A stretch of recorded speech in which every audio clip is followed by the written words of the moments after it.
नमस्कार दोस्तों, स्वागत है आपका देश संवाद पर। मैं हूं गौरव। आज हम एक ऐसी किताब के बारे में चर्चा करेंगे जो आपको भारत की असली पहचान और उसकी सभ्यता की गहराई तक ले जाती है। किताब है इंडिया डेट इज भारत। लेखक हैं जे साईं दीपक। दोस्तों, यह कोई साधारण किताब नहीं। यह आपको इतिहास, संविधान, धर्म, संस्कृति, आधुनिक भारत कि सबसे जटिल और सोचने वाले सवालों पर मजबूर करती है। अगर आप सोचते हैं कि स्वतंत्रता के बाद हम पूरी तरह आजाद हो गए हैं, तो यह किताब आपको चुनौती देती है। क्या हम सच में मानसिक और सांस्कृतिक रूप से स्वतंत्र हैं? आज हम इस वीडियो के विस्तार में इस किताब पर गहन चर्चा, उनके मुख्य बिंदुओं और विवादित पहलुओं पर बात करेंगे। जे साईं दीपक बार बार इस बात पर जोर देते हैं कि अंग्रेजों ने भारत में केवल भौतिक कब्जा नहीं किया, असली कब्जा हुआ हमारे मन और सोच पर। उन्होंने हमारी शिक्षा, हमारे कानून, हमारी भाषा और यहां तक कि हमारी धार्मिक परंपराओं को नियंत्रित करने की कोशिश की। उनका लक्ष्य था एक ऐसा समाज तैयार करना जो रंग रूप में भारतीय हो लेकिन सोच में अंग्रेज। और यह प्रभाव आज भी हमारे कानूनी ढांचे, शिक्षा प्रणाली और सार्वजनिक बहसों में दिखाई देता है। उदाहरण के लिए देखें तो भारतीय कानून जैसे आईपीसी, सीआरपीसी, एविडेंस एक्ट सभी ब्रिटिश मूल के हैं। स्वतंत्रता के बाद हमने इन्हें ज्यों का त्यों अपनाया। साईं दीपक सवाल उठाते हैं, क्या यह प्रणाली सच में भारतीय समाज के लिए बनाई गई है या अब भी यह औपनिवेशिक सोच को कायम रखती है? किताब का एक प्रमुख बिंदु है संविधान और औपनिवेशिक निरंतरता। संविधान भारतीय प्रतीत होता है, लेकिन उसकी संरचना पश्चिमी मॉडल से प्रभावित है। लोकतंत्र, नागरिक अधिकार और उसकी कानूनी संरचना, ये सब अंग्रेजों के बनाए फ्रेमवर्क पर टिकी हुई है। इसका मतलब है कि यह राजनीतिक आजादी के बावजूद हम मानसिक रूप से अभी एक औपनिवेशिक ढांचे में हैं।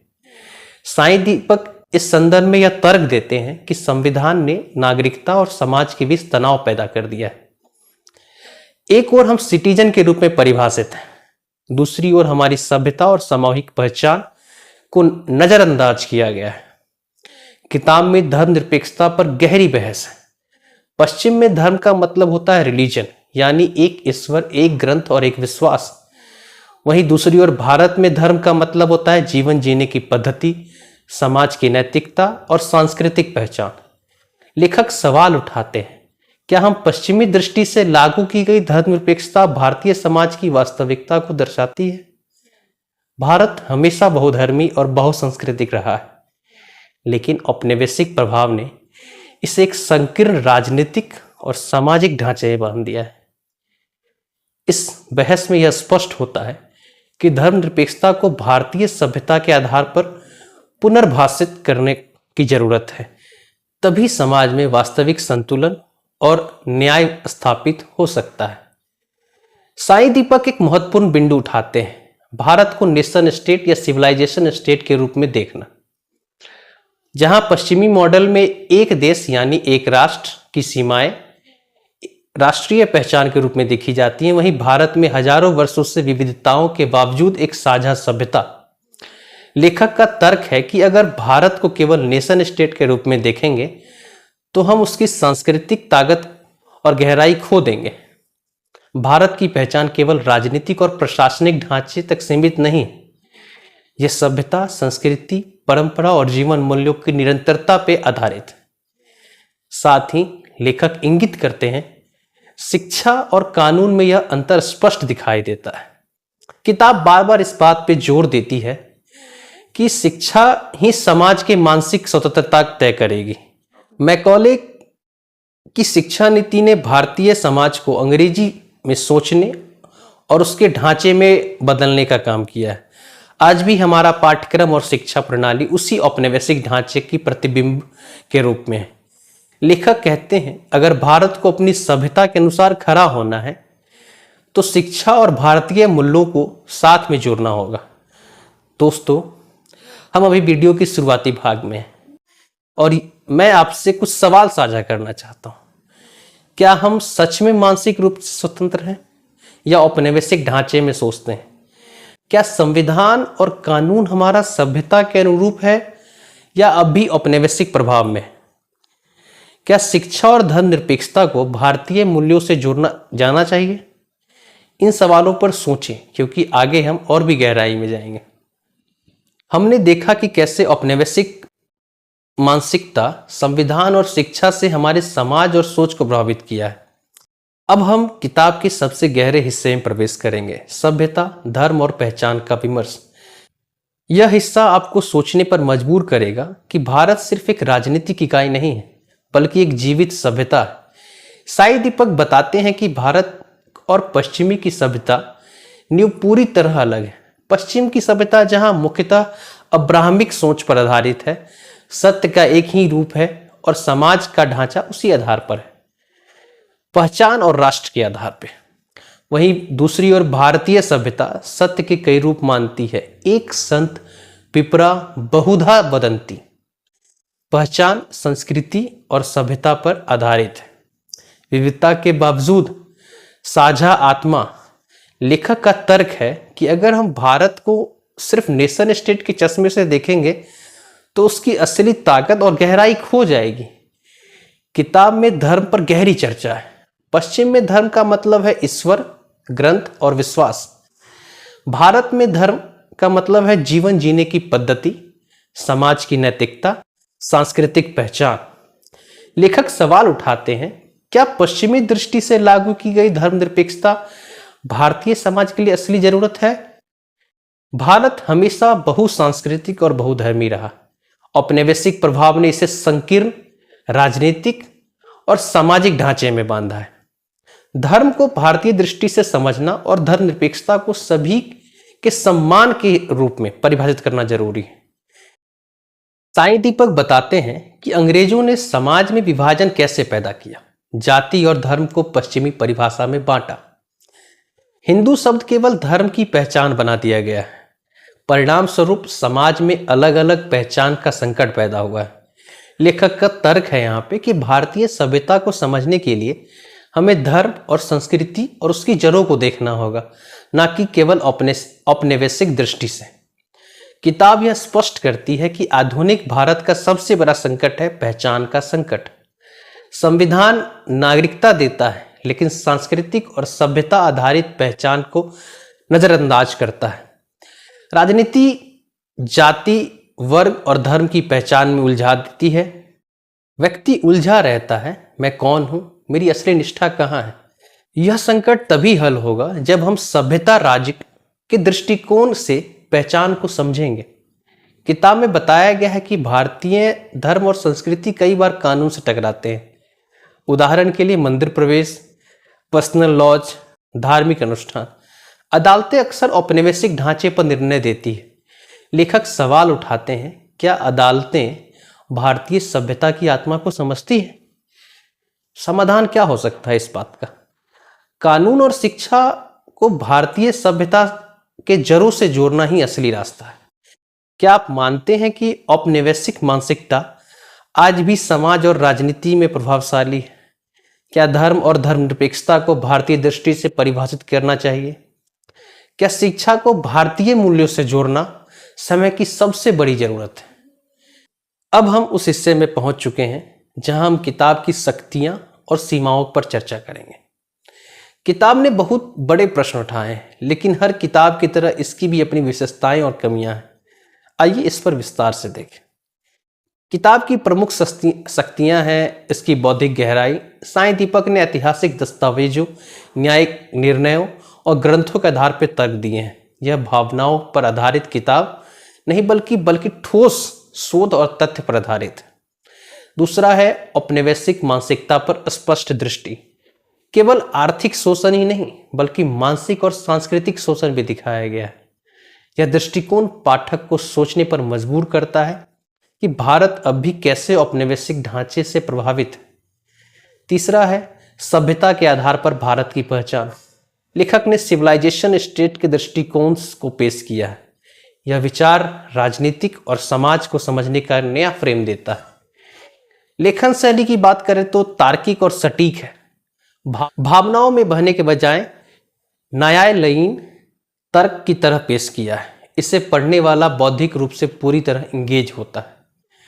इसमें ये सब के साथ किताब की कुछ सीमाएं भी हैं। पहला है कठिनाई कि सामान्य पाठकों के लिए भारी भाषा और न्यायिक उदाहरणों से की भरमार है इसमें। इसे पढ़ने के लिए धैर्य और पृष्ठभूमि ज्ञान आवश्यक है। दूसरा, मुझे लगता है एक तरफा दृष्टिकोण, मुख्य रूप से औपनिवेशिक नकारात्मकताओं को पर ध्यान दिया गया है।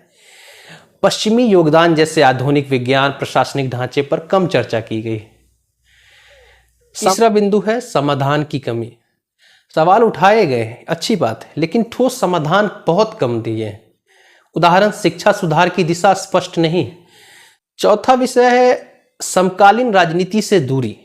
जानबूझकर वर्तमान राजनीति की घटनाओं पर टिप्पणी नहीं की गई। निष्पक्ष है, लेकिन पाठक को लगता है कि आज की परिस्थितियां इसे कैसे लागू करें। दोस्तों, यही किताब की खूबसूरती है। यह हमें असुविधाजनक सवालों के सामने खड़ा करती है। हाँ, कुछ पक्ष एक तरफा हैं, लेकिन यह उन दृष्टिकोणों को सामने लाती है जिन्हें लंबे समय से दबाया गया है। समाधान कम है, लेकिन शायद लेखक चाहते हैं कि हम खुद मिलकर हल खोजें। यह किताब सोचने और बहस करने के लिए प्रेरित करती है। मेरे मन में कुछ प्रश्न हैं।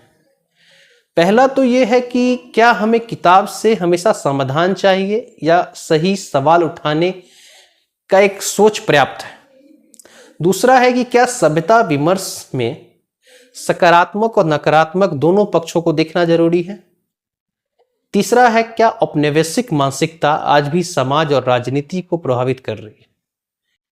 अब हम उस हिस्से में पहुंच गए हैं जहां किताब की आज की राजनीति और समाज में प्रासंगिकता पर चर्चा करेंगे, क्योंकि किताब केवल अतीत के बारे में नहीं, यह हमें आज के भारत की वास्तविकताओं और चुनौतियों पर आईना दिखाती। साईं दीपक का सबसे बड़ा दावा है कि औपनिवेशिक मानसिकता खत्म नहीं हुई। हमारी शिक्षा, न्याय व्यवस्था और बौद्धिक बहसें अब भी पश्चिमी ढांचे पर टिकी हैं। राजनीतिक आज़ादी के बावजूद मानसिक स्वतंत्रता अधूरी है। उदाहरण के लिए, कानून और प्रशासन अभी ब्रिटिश प्रणाली का प्रभाव है। राजनीतिक विचार और बहसें अक्सर पश्चिमी लोकतांत्रिक ढांचे के इर्द गिर्द रहती हैं। लेखक सवाल उठाते हैं, क्या हमने मानसिक रूप से स्वतंत्र भारत बना लिया है या अब भी हमें औपनिवेशिक ढांचे में बंधे हैं। किताब बताती है कि आधुनिक भारत में सबसे बड़ा संकट है पहचान का संकट। संविधान नागरिकता देता है, लेकिन संस्कृति और सभ्यता की पहचान को नजरअंदाज कर देता है। राजनीति जाति, धर्म और वर्ग की पहचान में उलझती रहती है। व्यक्ति उलझा रहता है, मैं कौन हूं, मेरी असली निष्ठा कहाँ है। लेखक का तर्क है कि इस संकट को सिविलाइजेशन स्टेट के दृष्टिकोण से ही हल किया जा सकता है। किताब यह बताती है कि भारत में धर्मनिरपेक्षता और अक्सर राजनीतिक हथियार के रूप में इस्तेमाल किया गया है। पश्चिम दृष्टि से लागू धर्मनिरपेक्षता ने भारतीय बहुसंस्कृतिक समाज को पूरी तरह प्रतिबिंबित नहीं किया। लेखक कहते हैं, धर्मनिरपेक्षता का मतलब केवल सभी को समान देना नहीं होना चाहिए। इससे वोट बैंक और सत्ता की राजनीति से निकालकर समाज की आत्मा बनाना जरूरी है। आज जब नई शिक्षा नीति पर चर्चा होती है, साईं दीपक का तर्क बेहद प्रासंगिक लगता है। शिक्षा को अपनी सभ्यता और संस्कृति में जोड़ना होगा। सिर्फ अंग्रेजी के माध्यम से पश्चिमी सोच को हम आत्मनिर्भर और स्वतंत्र समाज नहीं बना सकते। लेखक बार बार कहते हैं कि भविष्य की दिशा शिक्षा तय करेगी और यही भारत को सिविलाइजेशन स्टेट बनाने की कुंजी। किताब अप्रत्यक्ष रूप से संदेश देती है कि राजनीतिक बहस और नीतियां केवल चुनाव और सत्ता तक सीमित नहीं होनी चाहिए। अगर राजनीति केवल जाति और वोट बैंक तक सीमित रहेगी तो सभ्यता का विमर्श खो जाएगा। असली चुनौती है भारत को सभ्यता राज्य के रूप में परिभाषित करना और उसके आधार पर नीतियां बनाना। यह काम सिर्फ नेताओं का नहीं बल्कि हर नागरिक का है। और ये सब कहते हुए मेरे मन में कुछ प्रश्न आ रहे हैं। क्या औपनिवेशिक मानसिकता आज भी हमारे समाज और राजनीति को प्रभावित कर रही है? मैं बार बार इस प्रश्न को दोहरा रहा हूं और मैं चाहता हूं कि आप बार बार उस प्रश्न को सोचें। अब हम पहुंच गए हैं इस लंबी चर्चा के अंतिम हिस्से पर, निष्कर्ष और मुख्य टेकअवेज पर। इस भाग में हम जानेंगे कि इंडिया दैट इज भारत हमें क्यों सोचने, सवाल उठाने और कार्रवाई करने के लिए प्रेरित करती है।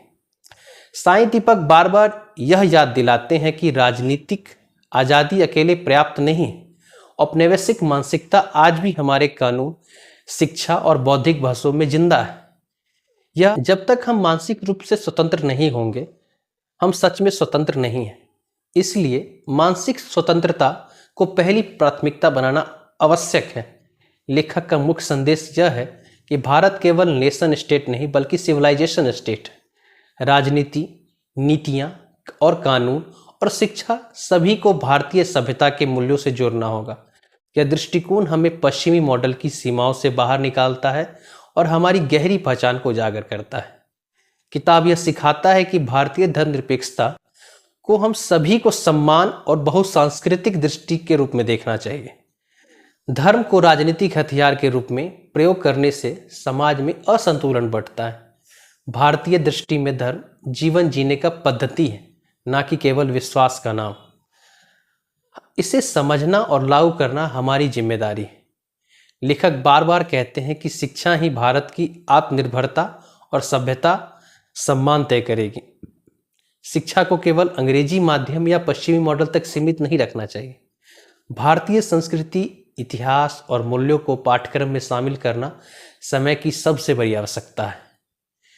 किताब याद दिलाती है कि सभ्यता का संरक्षण केवल नेताओं का काम नहीं, हम नागरिकों को अपनी सभ्यता और संस्कृति को समझना होगा।